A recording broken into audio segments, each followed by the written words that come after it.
Dressage is a demanding and precise discipline. A balanced foot is critical to the success and safety of the horse. Today we're going to look at some common hoof distortions and how we can correct them using some simple protocols and guidelines. Let's get to it.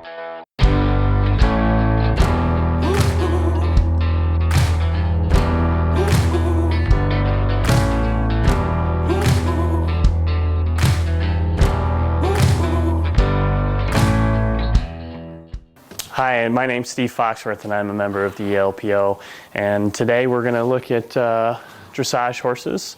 There's been many questions about using the principles or the guidelines of the ELPO with the widest part of the foot and placing the shoe around the bone or around the joint, and if that is something that's feasible for dressage horses.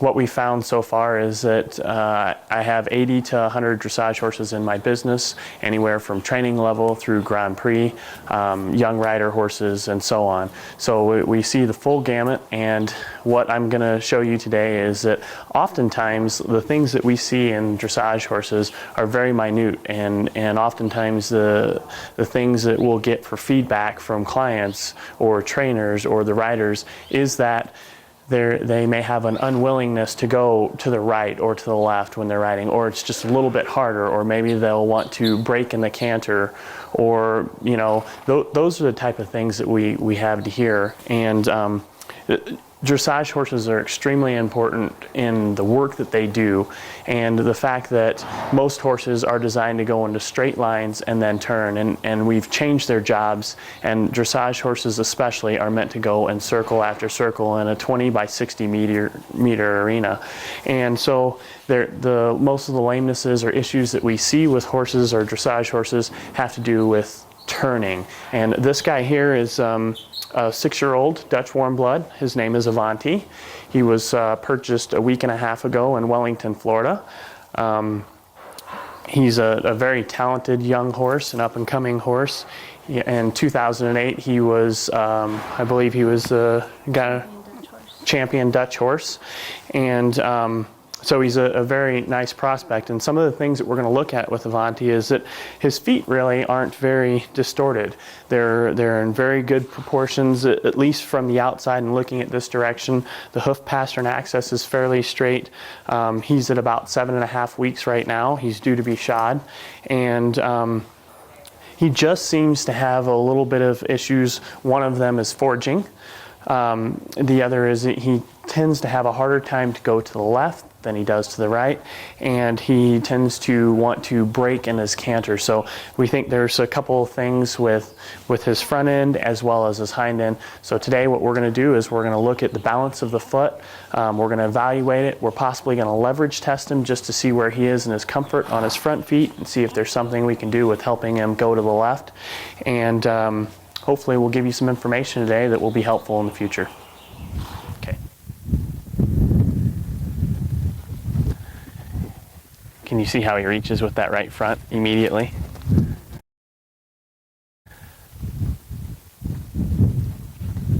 So he's got a full range of motion. He'll reach out in front of him, land, go all the way through his stride from front to back with no issue going to the right.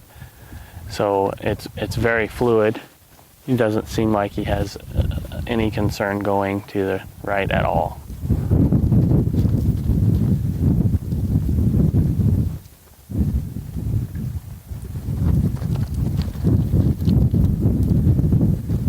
He's also much more willing to canter to the right, whereas to the left he kept wanting to break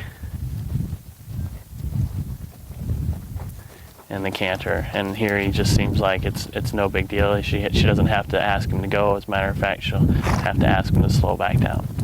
So, but the right to the right, it's much more fluid. He reaches more. It's a much larger stride length. Okay, now let's go back to the left again.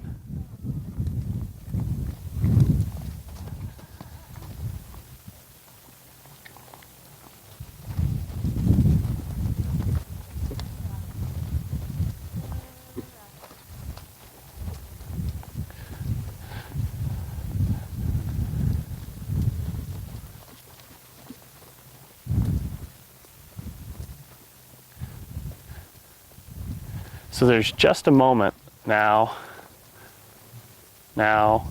going to the left on the left front where it's just a little bit, as the foot comes into the ground, his shoulder braces, his head wants to be turned to the outside. He doesn't really want to, it's just not the same. And going into the canter and staying into the canter, he seems to want to break more this direction than he would going to the right. Stride length is just a bit shorter. As he comes into the ground, you can see it's just not the same. His head's more up, and when he was going to the right, he was much more stretched out and was willing to go.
All right, so we're gonna go ahead and get started, and the first thing we're gonna do is just evaluate his current ratios.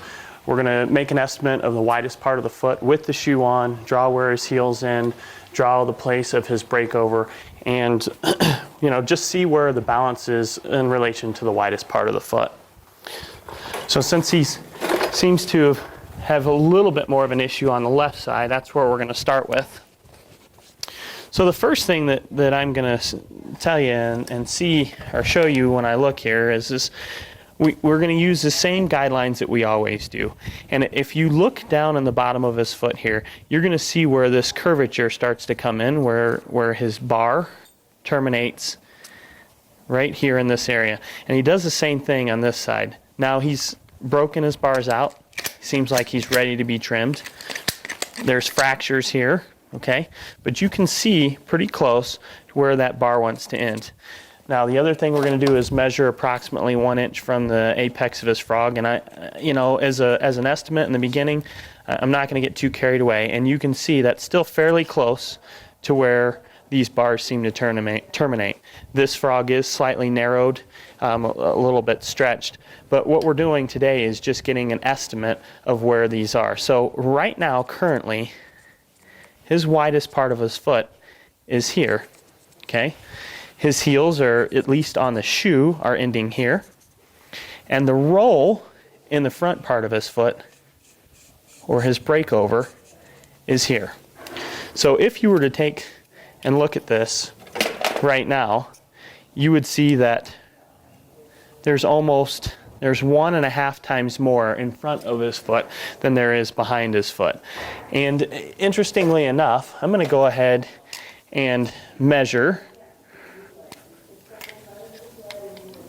from here approximately, we're going to say a little over 1.75 inches, so maybe 1 7/8 inches, 2 inches to the tip of the bone. And his breakover, we would like to see actually back here. Now, to show you, if you just look at this horse's foot from the bottom, it doesn't necessarily look like it's that distorted. Okay, when you look at it from the lateral view, it does not look like it's that distorted. But to show you how the subtleties and how the hoof capsule can stretch and move without actually having the appearance of a big dish or a flare in it is very important. Now this is something that I don't encourage anybody to try at home. This is something that I just need to kind of show you and make a point of how this foot is distorted and how those ratios will affect how this horse goes. So you can see that the shoe is nailed on here. This is the inner rim of the shoe. And once again, here's where the tip of the bone is, approximately. This is where we'd like him to break over. And I'm pretty certain that there's at least that much distortion in his foot. So we're going on the inner rim of the shoe. And we're driving a nail straight into his sole. And you can see he didn't fidget, he didn't fuss, he wasn't bothered in any way, shape, form, or fashion. That is a Delta City 5 or City Head Slim, and it's that far on the inner rim of the shoe. You can see where the placement of these nails are in the white line. That's how distorted this foot is. Now we're going to do our best to try to get this foot or this shoe placed back around the bone. And if you look at the lateral view of this, that nail has actually come out relatively high. You can see just the tip of it here sticking out. Now, from the side before, you wouldn't have thought that you could get a nail in the sole of this horse's foot that high, especially at 7.5 weeks. So once again, please don't try this at home. But it is to show you that we at the ELPO have done a lot of this hoof mapping and landmarks, and we've done several hundred horses' feet, and we feel very comfortable with being able to look at the bottom of the foot, find where the widest part of the foot is, come very close within a quarter to an eighth of an inch of the tip of the coffin bone. And with those guidelines, it doesn't matter if you use a Kirkhart or a natural balance shoe, a center fit shoe, a Workman, it doesn't matter what you use. If you know where the tip of the bone is, where the center of the joint is, and you can place a shoe in relation to that around the joint, these horses are going to do much better. So, with all of that, it's really important to understand where we're going with this. Okay, this is quite possibly why he might have some issues going to the left. I can pull this nail out, and there's nothing that comes out of there. That is all stretched, distorted horn and sole. So it's very important that we can recognize where the widest part of the foot is, where the tip of the bone is, and place a shoe around there to minimize the amount of leverage and strain on the connective tissue of these horses. These horses do nothing but go in circle after circle after circle. And it's not that they're just going in circles, but now we're asking them to collect, get shorter, and go into a smaller circle. And then we ask them to go into a smaller circle. And then we ask them to pee off and passage in a way where they have to be so collected that they're moving this direction. And we know that the coffin joint and the PIP joint is what's called a ginglymus hinge joint. So it only moves one direction. It's not designed to move right and left repetitively. And those are the things that will help these horses go even further than what they were able to do to begin with. So we're going to go ahead and pull this shoe off.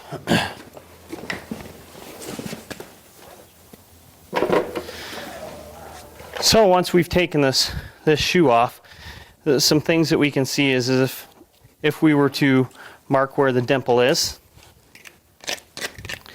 and there's a lot that's ready to exfoliate here, and feel, it's kind of hard because these heels are quite run forward.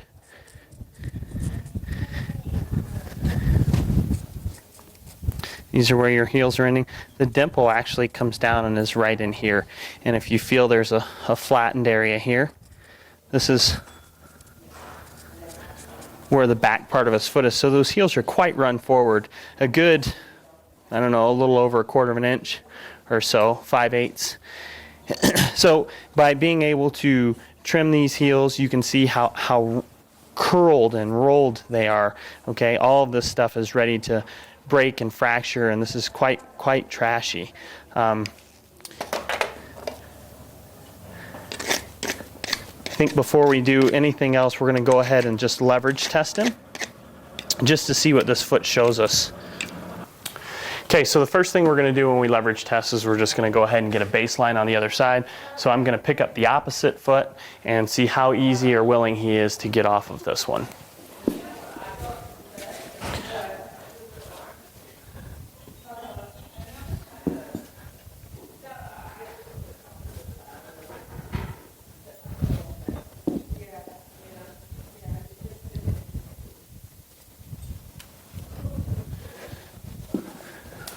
So he's very willing. There's no hesitation at all.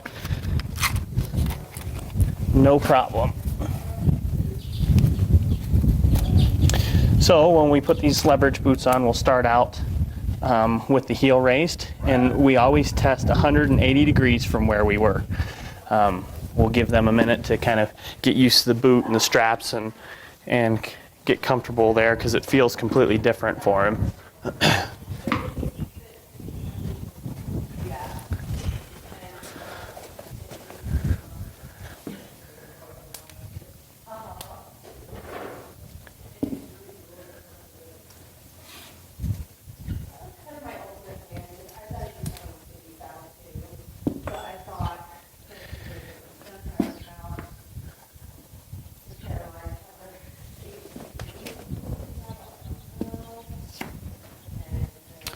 And that's pretty much the baseline.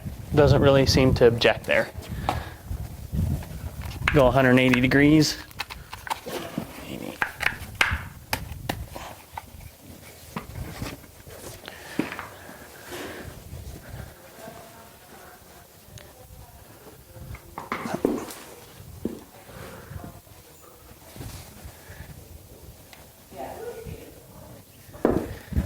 He's a little harder there.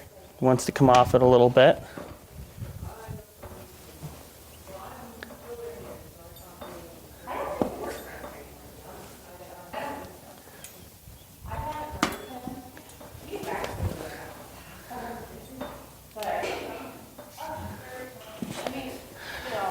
So it's just very slightly less comfortable than the baseline. So I mean, it would just barely be a -1.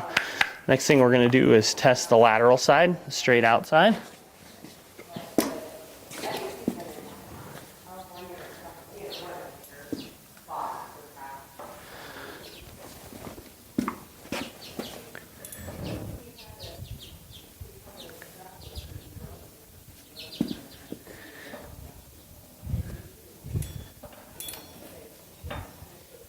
So he's not quite as willing.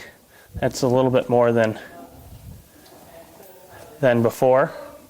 Then the baseline, I'm really squeezing here, and he doesn't really want to give that back up. Quick to put it down. That would be -1, -2. Raise the straight inside.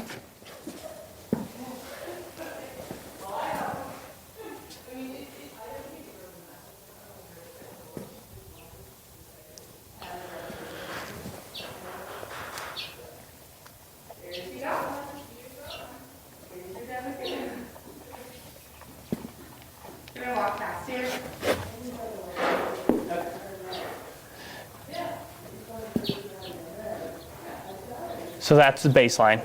It's the same as it was. He's just content to stand there. It's not so good that he's willing to rest the other foot. So he does not like the outside raised. He does like the inside raised, at least at a baseline. Next thing we're going to do is go the lateral toe.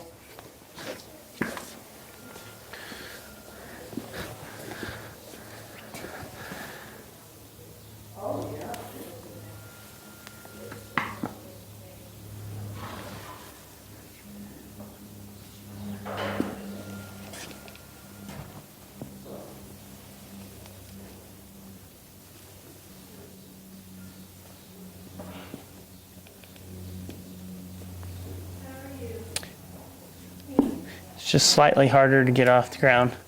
It'd be like a -1.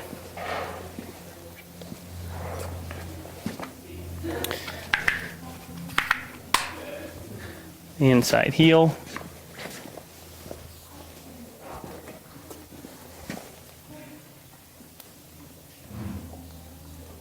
Very willing to pick that up. Willing to stand on it. Doesn't really come off of it. Doesn't really unweight it. And it's actually softer than the baseline to get him to pick his foot up. He'll point this one or leave it out there. So I would say that's a +1.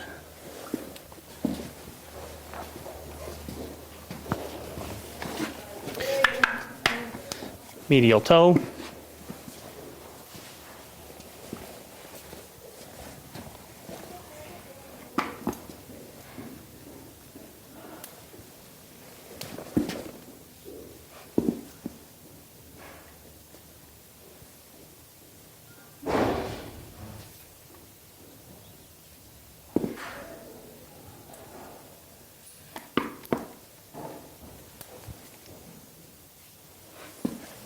And that's the same as baseline. The last thing we'll raise is this outside heel, the lateral heel.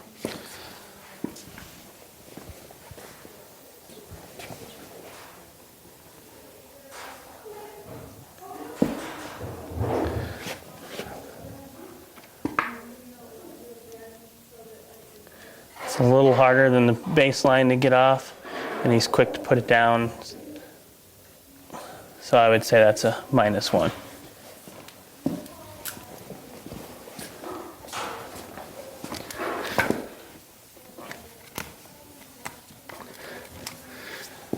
So in looking at that, what we basically see is that he's got slight discomfort, you know, from one side from inside to outside, but there's not a real clear, definite lameness that you can see when he goes. Maybe there's a little bit of a stiffening when he goes to the left, but there's nothing that jumps out and says, okay, we need to do something, raise the side or you know, really aggressively get off to another side. I think with this guy, all we're really going to need to do is get his foot back into proportions and get the shoe placed around the bone, and I think that'll be very beneficial for him. So if I just run through this really quick, the bars are fractured, ready to come loose. You can see how much is just ready to pop out of here. The central sulcus is fairly wide. The heels are a bit run forward from the dimple, you know, and obviously here's the nail hole in the sole. You can see how far back that is from the edge of the wall, and even from the white line where that nail is. It's a good ½ of an inch or so back into the horse's foot. So there's the distortions seem to come this way, and his heels seem to be run forward.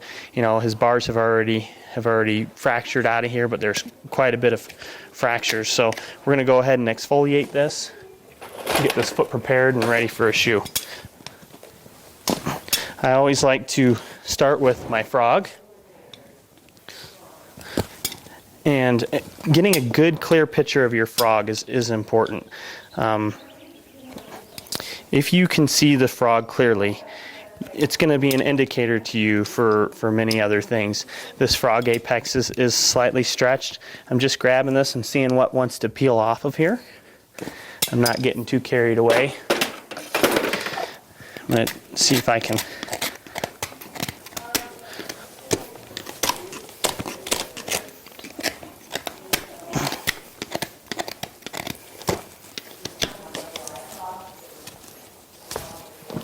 clean this up just ever so slightly.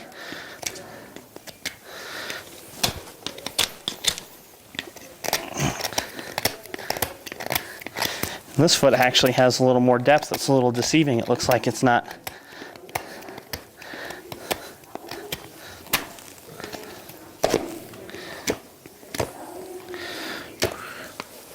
You can see that frog starts to round out there as we get back to more of the true apex. I'm going to go ahead. There's quite a bit of frog here. You can see a layer or a fracture here of this frog that wants to come off. So we're just going to kind of run our nippers up underneath there and see how much that wants to peel out of there.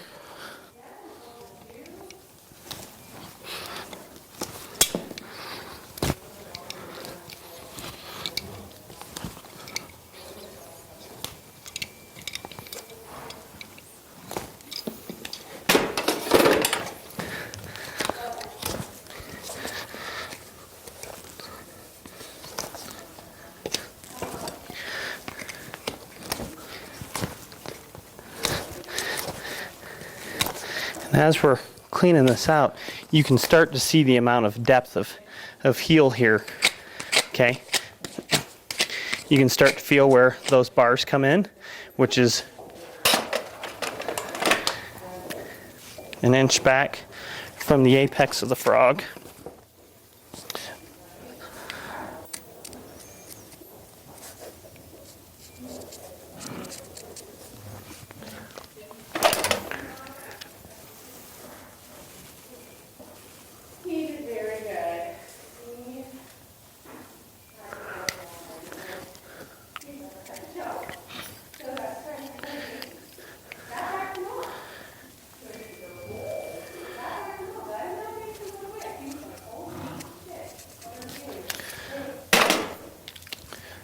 So there's my first mark for finding the widest part of my foot. I'm going to go ahead and just get rid of some of this chalkiness. You can see that there's a bit of a trap there in the toe, and that seems to come from leverage. You can see how trashy this wall is.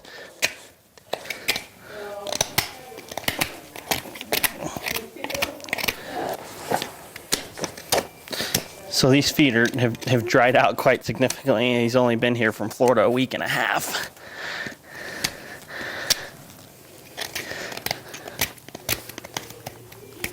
All I'm trying to do really is just get these fractures out of here, and you can see how this is just chalky, flaking up.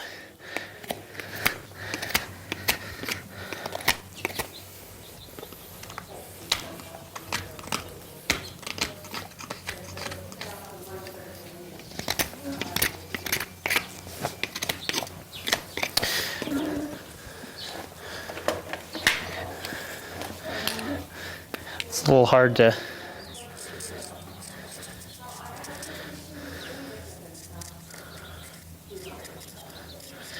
We're going to find the widest part of this foot.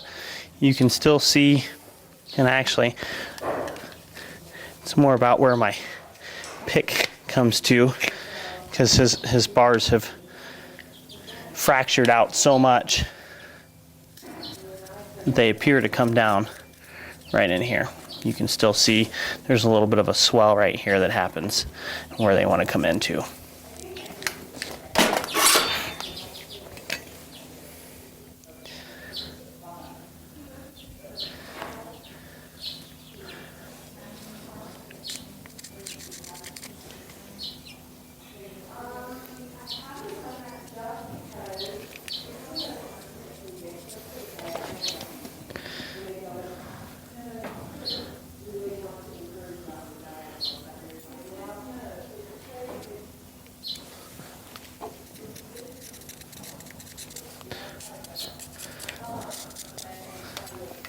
I'm going to go ahead and finish marking this out, get a better gauge of where the tip of the bone is. We're going to say that when this size foot, just a little over 1 3/4 inches and just 1/4 inch in front of that is where we would like him to break over. Now you can see very clearly, and I've been trying to leave these heels here. I would normally have trimmed those out to get down in here a little bit better. And I will do that, but the ratios here are quite significant. I mean, if it is twice as the length, almost, out in front than it is behind, and this is all stretched material. We're going to go ahead and trim this. You're going to be very, very aware that a lot of this wants to fracture and break out. A lot of this is already gone. I'm going to start just behind.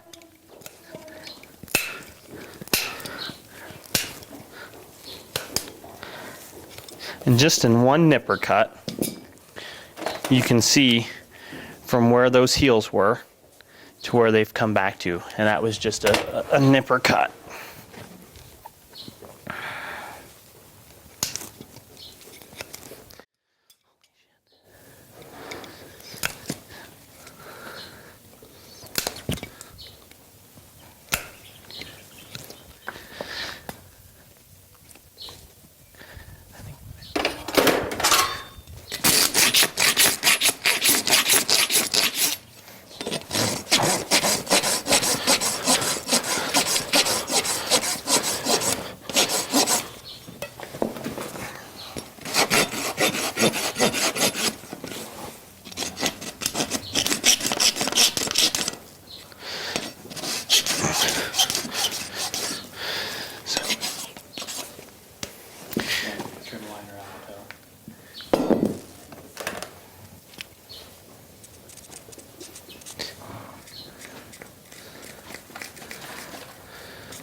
So we try to prepare the back half of the foot first before we go to the front half of the foot. I put this trim line in here to make sure that I stay safe on the front part of the foot.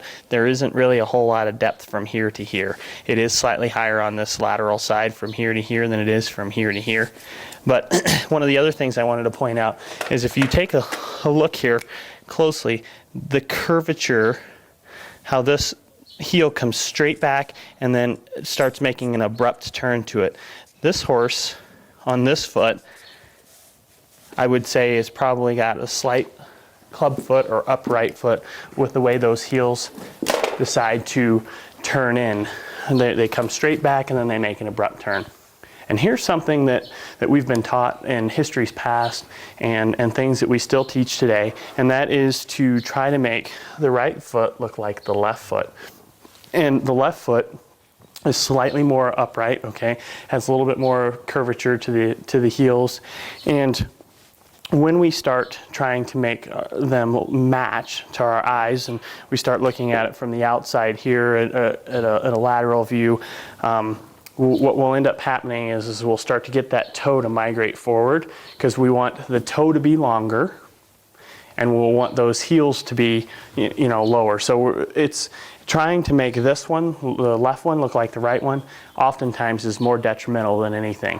So, and that's how you'll get that distorted, where we can drive a nail on the inner rim of a shoe halfway up the horse's foot.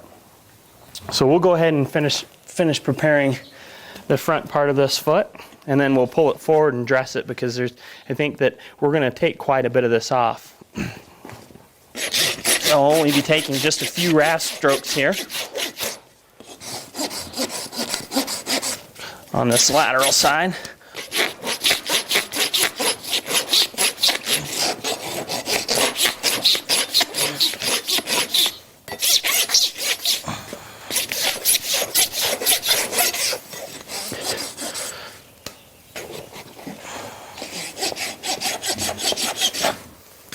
All right, so I'm going to state this right now.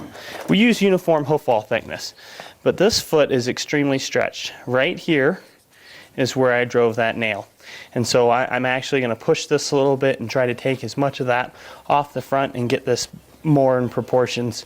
So although that it appears that this is the thickness of the hoof wall, the sole is actually stretched on this horse as well. And you can see that by the placement of that nail in the middle of the sole. I'm going to go ahead and pull it forward and dress it.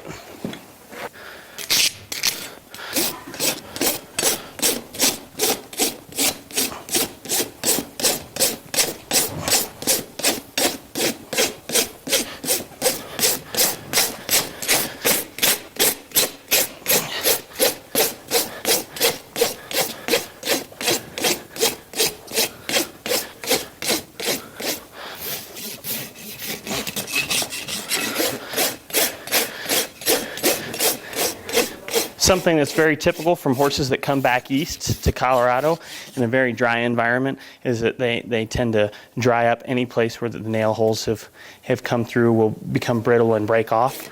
Not too concerned about that, because if you see where these nail holes are placed, they were actually all quite in front of where the widest part and where we're going to put the majority of our nails.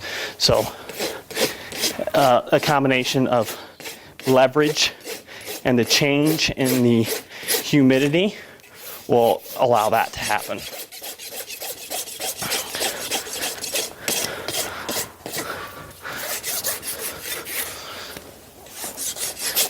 As you can see, the majority of my rasping has been done on the front part of the foot.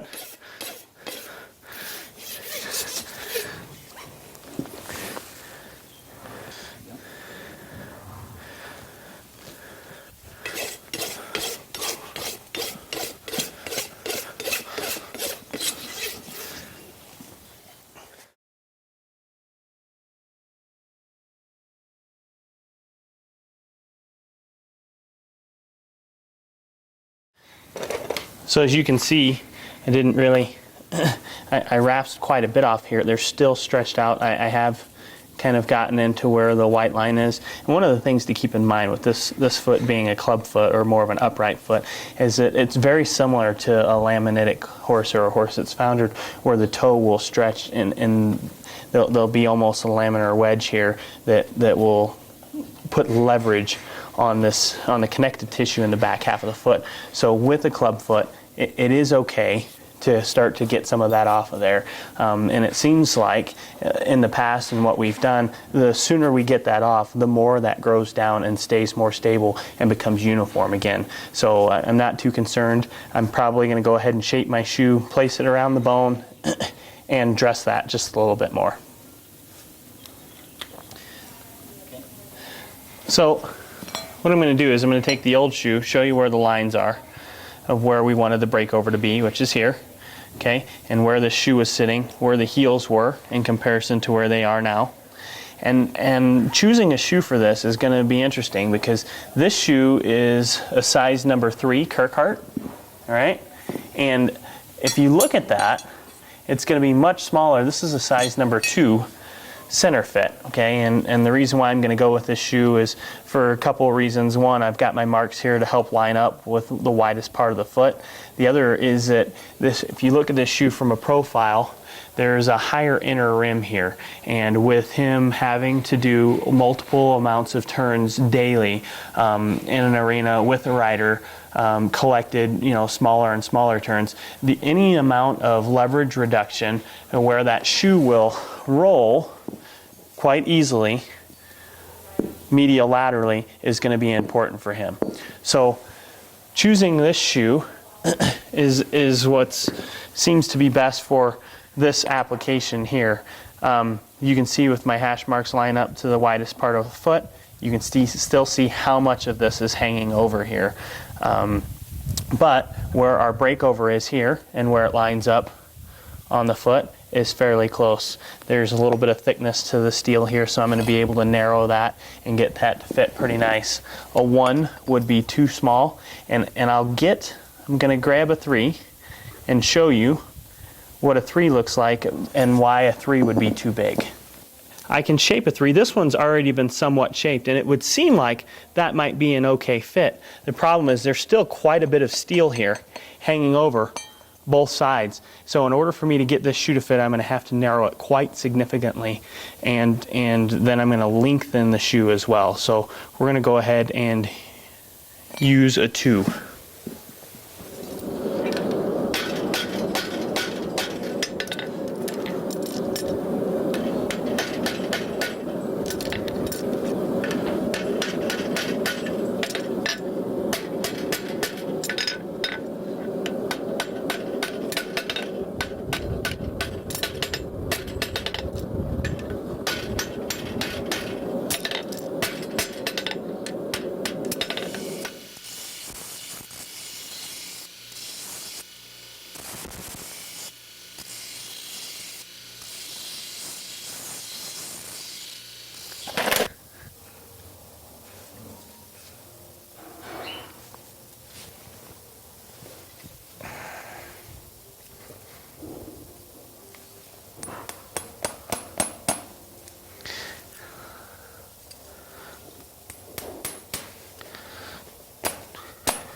All right, so you can see that I've got an excess of foot laid out here.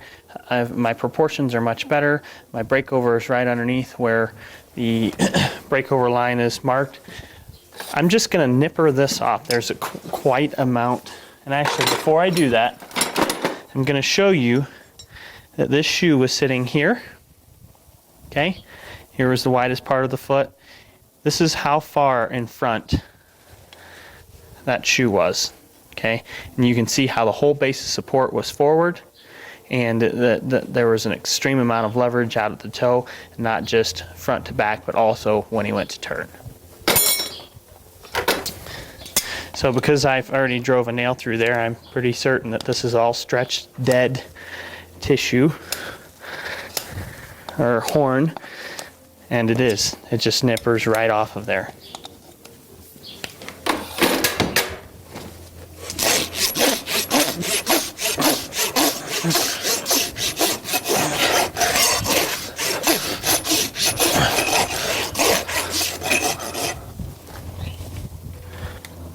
So you can see now that our ratios from our heels to the widest part of the foot here is 50-50 to the shoe, and it's easily 60-30 or 70-30 to where the breakover is. You can see that the shoes still fit. This is a little bit broke out. I'm not too concerned about that. Once again, that's from the change in environment and also from the leverage of weakening that hoof wall. So we got some really good nails in. We'll undercut this, finish it off so that it doesn't look, so it still has got a really nice appearance to it.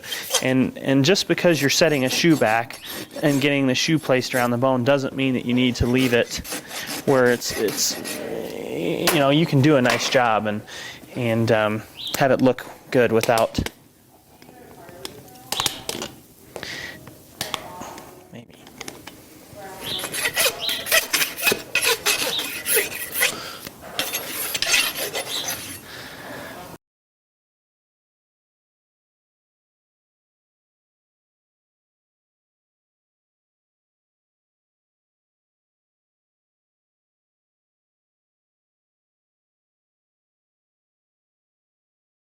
So in choosing a shoe for this foot is actually larger than the left front, and that's quite all right. There's no problem with that whatsoever.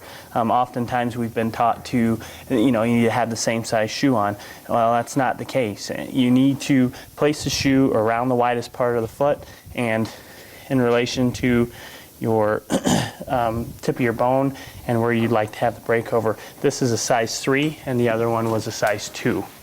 So I got fortunate in my truck. This one was already shaped, so we're ready to go. I'm going to just box it really quick and nail her on.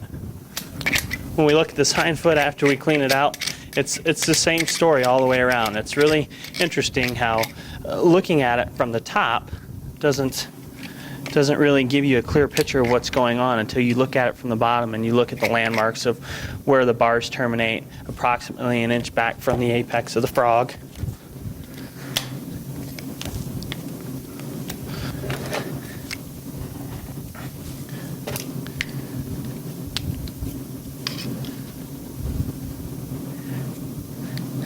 Look at where the bars kind of come in and terminate.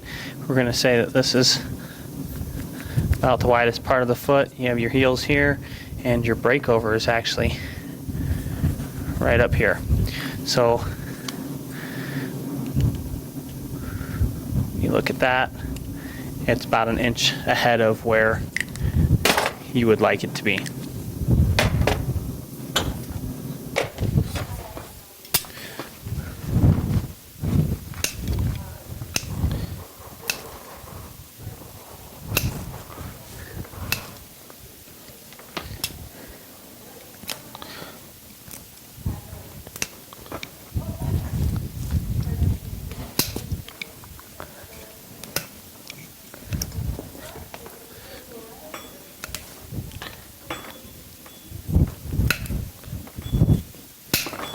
Yep. So interestingly enough, I got visited with the vet about the radiographs on this horse's feet and the hind end, and according to the radiographs, the plane of the coffin bone was fairly flat. It wasn't very positive at all, and it was almost at a negative. And what we found when we started to exfoliate that, and you've seen me get my hoof testers out and check the density of the sole, is I was actually able to exfoliate quite a bit of it, which is going to help the positive angle of that plane. I actually took more from the toe, at least the depth from the toe, than I did from the heel.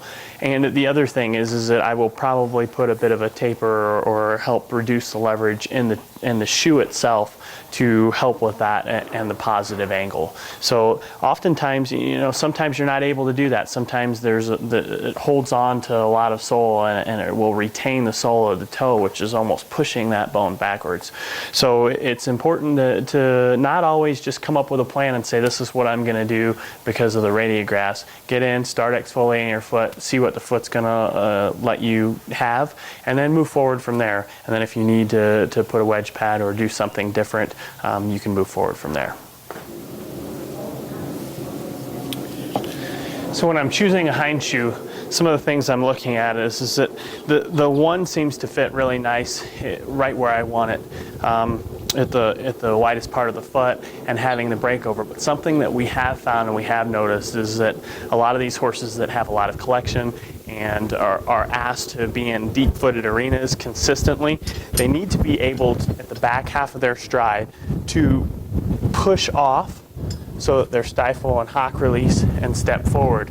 And if you end up putting a shoe that might seem that it's perfect and lines up with your lines but might be a little bit too far back, the foot will actually come all the way back, and instead of pushing off at the back half of the stride, it will just dump over and drag its foot through the arena.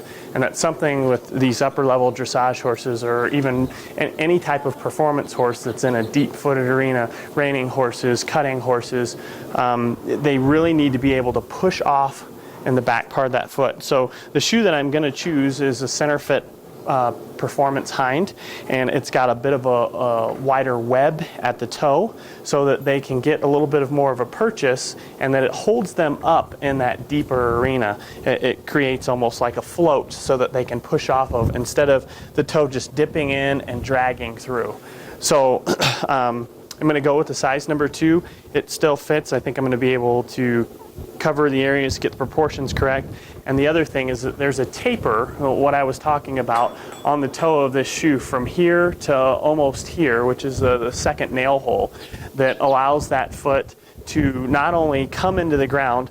Troy Kerr was very instrumental in helping us understand how the hind end works. As that foot comes into the ground, it lands heel first, slides, and then pushes off again. And so it needs to be able to slide ever so slightly as it comes into the ground. And if it does not slide, the hock will come out. There will be strain on the stifle or the lower back. So the shoe that I'm going to put on this horse today, it seems to be very beneficial for several reasons. As a performance hind, once again, it's the web to allow them to push off and not dump over in the back, and it also has a long taper so that the hind foot can land and slide ever so slightly.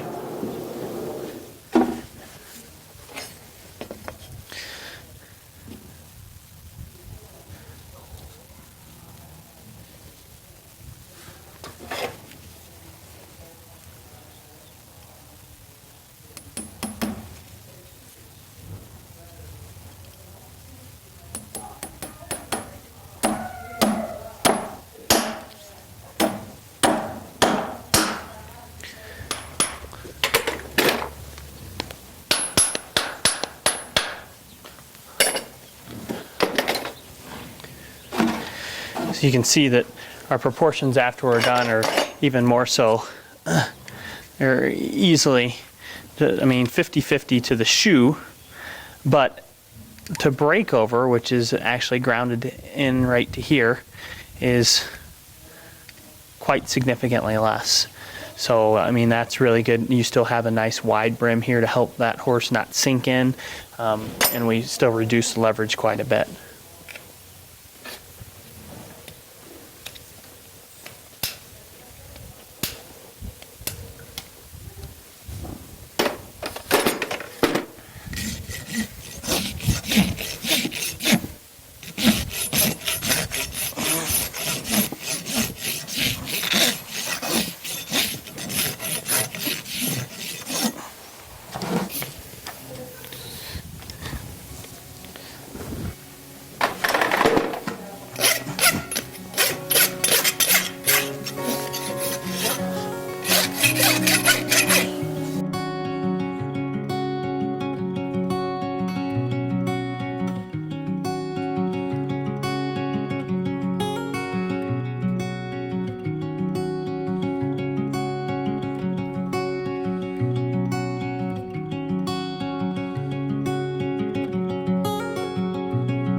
as he loosens up going here to the left, his stride length is much looser. It's not stiff when he hits the ground. He seems a little more playful, is ready to go.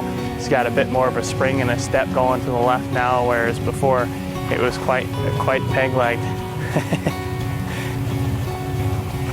So he looks like he feels good. He went right into the canter. She didn't have to push him. She doesn't have to drive him quite as much as she did before.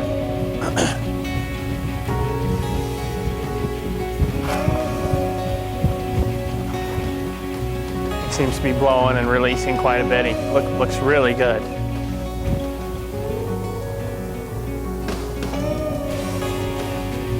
Does it seem easier to have him canter?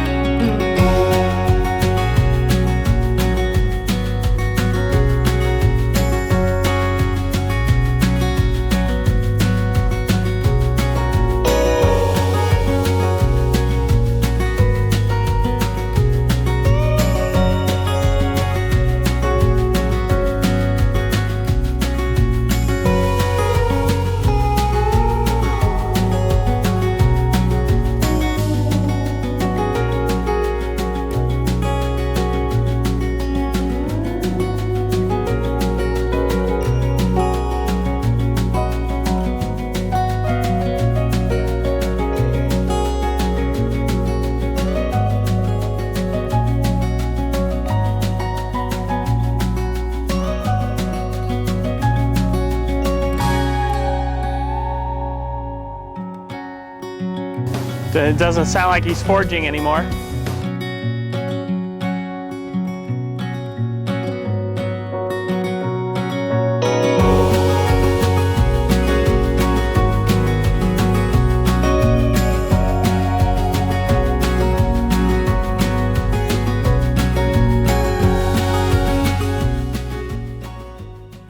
So in conclusion, what we seen at the end here with the lunging is he was definitely more willing to go forward in the left lead, trotting to the left, or in the left lead canter.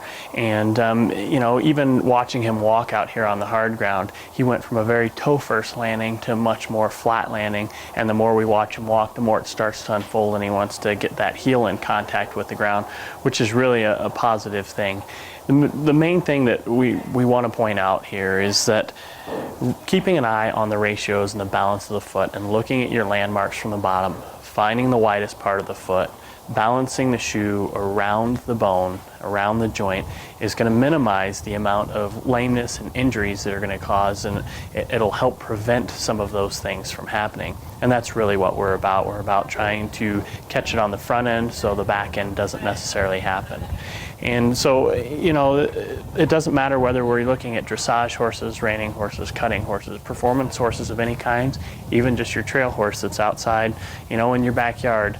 It's important to balance the shoe or put the shoe around the bone and the joint. Regardless whether the foot looks like from the outside, you could see in the beginning that the hoof pastern axis was fairly straight, and it certainly didn't appear that there was that much leverage or distortion. And obviously after we mapped the foot out and looked at our landmarks, you could clearly see a difference. So those are the important things that we're doing here today. And you know, we're gonna get some more video of him here in the next day or two under saddle and see how he's doing, and get some more feedback from the owner on, you know, is he still having as much difficulty going to the left? Is he having a problem in the right lead canter, and so on. So thank you, and I hope that I gave you some information that you can take with you and apply, you know, at your convenience.